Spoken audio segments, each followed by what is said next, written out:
Whitechapel has changed almost beyond recognition since the Jack the Ripper murders brought terror and panic to the streets of the district, and nowhere is this change more apparent than at the sites of the murders themselves. Only one of them, Bucks Row, the scene of the murder of Mary Nichols in the early hours of Friday the 31st of August, bears even a faint resemblance to how it would have looked back in 1888, but that is only because the board school building still looms over the site of the atrocity just as it did back then. Aside from that, everything else in the locality has been completely obliterated by redevelopment and war damage. Even the name of the thoroughfare has changed, as Bucks Row is now called Durwood Street. As far as the other murder sites go, none of them looks anything like it did at the time of the Whitechapel murders. The site of 29 Hanbury Street, in the backyard of which Annie Chapman was murdered on the 8th of September 1888, is now occupied by part of the former Truman Brewery. The Harry Gosling School now stands on the site of Dutfield Yard off Berners Street, where the body of Elizabeth Stride was discovered at 1 a.m. on the 30th of September, although Berners Street itself is now called Henrique Street. Mitre Square, in the southwest corner of which the body of Catherine Eddowes was discovered at 1:45 on the morning of Sunday the 30th of September, has recently been transformed into a garden square, and it doesn't even have a street name anymore, albeit it is the only one of the murder sites at which there is any official recognition that a Jack the Ripper murder took place here, as the City of London provide curious wayfarers with this information board. As for Miller's Court off Dorset Street, where the murder of Mary Kelly took place on Friday the 9th of November, this recently constructed office and retail block now sits on the site of both the street and the court, neither of which have survived. There can be little doubt about it. Those who wander the streets of Whitechapel and Spitalfields hoping to visit the Jack the Ripper murder locations are destined for disappointment, as they simply do not exist anymore. And when you actually arrive at their sites, it can take a huge amount of imagination to picture them as they once were. But all is not completely lost, because, thanks to the efforts of intrepid photographers in days of yore, images of the murder sites have been preserved for posterity. And, armed with these, it is possible to tour the locations of the Whitechapel murders and view them as they were at the times of the crimes, as well as in the years that followed, until time and progress brought about the destruction of each one of them. And in this video, that is exactly what we're going to do, as we use old photographs and one or two contemporary press illustrations to view the Jack the Ripper murder sites as they were throughout the late 19th and early 20th centuries. So sit back and enjoy a journey into the past. We've arrived in Bucks Row on the morning of August the 31st, 1888, as Police Constable John Neal shines his lamp onto the body of Mary Nichols. A line of cottages stretches away from the scene of the crime, and this image shows them in 1928, when the street, which had by then become Durwood Street, was photographed by Leonard Matters for his book The Mystery of Jack the Ripper. According to Matters, at the place where the murder was committed, Bucks Row cannot have changed much in character since its name was altered. It is a narrow, cobbled, mean street, having on one side the same houses, possibly tenanted by some of the same people which stood there in 1888. They are shabby, dirty little houses of 2 stories, and only a 3-foot pavement separates them from the road, which is no more than 25 feet wide from wall to wall. On the opposite side are the high walls of warehouses, which at night would shadow the dirty street in far deeper gloom than its own character in broad daylight suggests. 11 years later, William Stewart took this photograph of the murder site looking east past the board school, which can be seen to the right in the foreground, for his book Jack the Ripper, A New Theory. Again, the line of cottages can be seen stretching away from the site of Mary Nichols's murder. He also published this recreation of the actual site of the murder. In the mid-1960s, the author Stuart Evans took this photograph of the scene of the murder looking east along Durwood Street, whereas this image, taken around the same time, shows it looking west. By the time this footage was filmed in the late 1980s, the cottages had been demolished and the redevelopment of the thoroughfare was underway, as all traces of the location at which Jack the Ripper carried out the murder of Mary Nichols vanished from the East London landscape. A week after the murder of Mary Nichols, on the morning of Saturday the 8th of September, the killer struck again and claimed the life of Annie Chapman in the backyard of number 29 Hanbury Street in Spitalfields. This contemporary illustration shows the front of number 29 on the day of the murder, with the agitated crowd milling around outside being kept at bay by the police, and the image to the right shows the actual scene of the crime in the backyard of the house.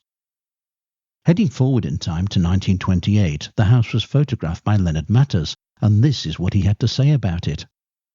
Not far from Spitalfields, and a 10-minute walk from Bucks Row, is number 29, a 3-storied, gloomy building in one of those rows of shabby, dirty, smoke-grimed horrors that are such a feature of London's backstreet architecture.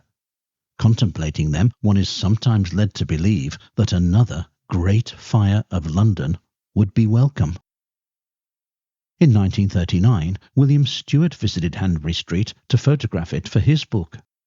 Stewart developed his own photographs and was astonished on one occasion when, upon developing a picture at the front of number 29, the figure of a woman in working-class Victorian attire was visible in one of the front windows.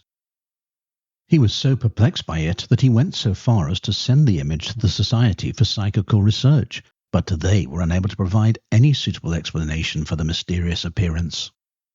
Sadly, I have been unable to track down a copy of this particular photograph. Moving on, these images, taken in the early 1960s, show the actual site of Annie Chapman's murder in the backyard of the house. Her body was discovered by John Davis, a resident of the house, at 6 a.m. on the morning of the 8th of September, lying between the step and the fence.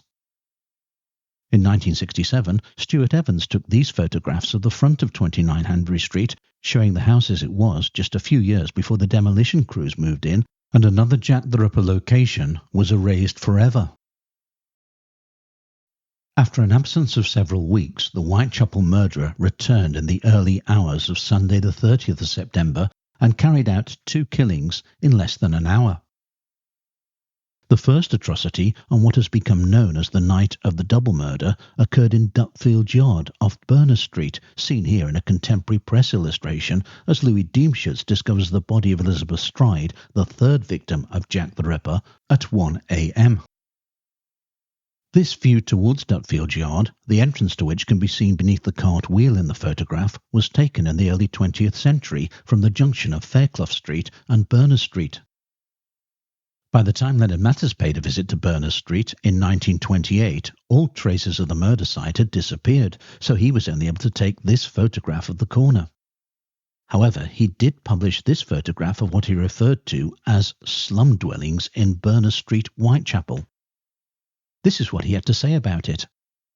Berners Street still exists under that name. It is to be found half a mile down Commercial Road and is today a most uninviting thoroughfare, though it has obviously undergone a big change in recent years.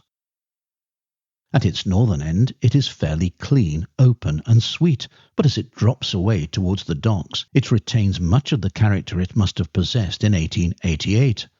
Dirty 2-story slum dwellings extend along both sides. These are filled with poor people whose swarms of children play in the streets while the mothers stand at the doors gossiping and occasionally shouting. The stranger is eyed as an interloper and his every movement is watched. 45 minutes after Louis Deemschutz discovered the body of Elizabeth Stride, Police Constable Edward Watkins found the body of Catherine Eddowes in the southwest corner of Mitre Square, located on the eastern fringe of the City of London. This illustration shows the corner in which the murder took place as it was in the aftermath of the crime, with the police preventing the curious crowds from entering the square. Leonard Matters describes Mitre Square thus. Mitre Square is the centre of a maze of narrow streets, byways and passages. The square itself is a small, stone-cobbled place, about 90 feet long by 70 feet wide. There is a main entrance from Mitre Street on the west. From Creechurch Lane, along the northern boundary of the area, there is an arched-over passageway into the square of St James's Place. An entrance from Duke Street is gained through a very narrow and longer alley called Church Passage. These 3 entrances and exits made Mitre Square quite a safe place from Jack the Ripper's point of view. Clearly visible in Matter's photograph of the arched passage are the letters N, G and E from the name Keely and Tong, whose warehouse dominated the northern side of the square. Matters also took this photograph of the corner in which the body of Catherine Eddowes was discovered by Constable Watkins. This photograph, taken by William Whiffin in 1925, shows the same corner. It also shows the entrance into the square from Mitre Street, as well as Keely and Tong's warehouse. Finally, William Stewart published this depiction of Ripper's Corner in his book in 1939. And so we come to our final visit, Miller's Court, a dingy, tiny court reached via a narrow, arched passage off Dorset Street, and the scene of the murder of Mary Kelly on the morning of Friday the 9th of November, 1888. Dorset Street, seen here in 1902 in a photograph that appeared in Jack London's People of the Abyss, had a dreadful reputation for criminality and vice, and had several nicknames, none of which were flattering. These included Dorset Street, Do As You Will Street, or Do As You Please Street. However, as a result of several other murders in addition to that of Mary Kelly having occurred there, two of which took place in Miller's Court, by the early 20th century it was being widely referred to in the newspapers as the worst street in London. Annie Chapman had been residing at Crossingham's lodging house at 35 Dorset Street at the time of her murder. But it was the murder of Mary Kelly that took place in a room at 13 Miller's Court which catapulted this insalubrious East End thoroughfare into international notoriety. This illustration shows the entrance to Miller's Court in the days after Mary Kelly's murder. This sketch shows the boarded-up room in which the murder had occurred.